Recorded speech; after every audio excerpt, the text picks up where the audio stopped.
It's cash lips, Super Blatter. Yes, we're running things. I'm a chatty butter.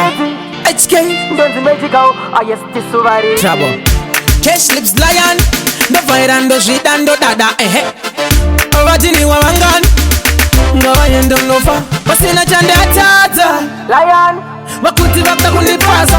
Anyangwa waka prata. Fanga shipesa kantatsa kumeza sata. Iwa wakapa kutara.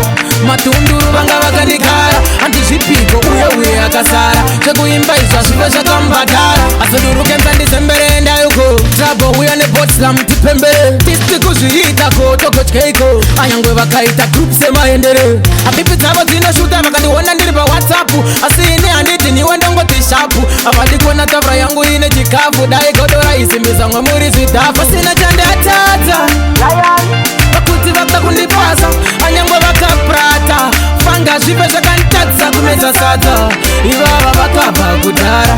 Matunduru banga wakandikara. Antishipiko uye akasara. Chekuimba iswa shipesha kambadara. Ndakambenge ndine one prayer boots and ndaibisa pakurara ndaipfeka makusense. Sometimes ndairara mutombo mango mzena voda. Anazo zvangu zadzora makuti ndiri root.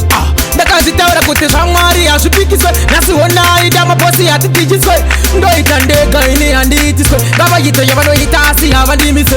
Pasina chande atata. Lion. Vakuti vakta kundipasa. Anyangwa vakaprata. Fanga zvipe zvakantatsa kumeza sadza. Ivava vakabva kudhara.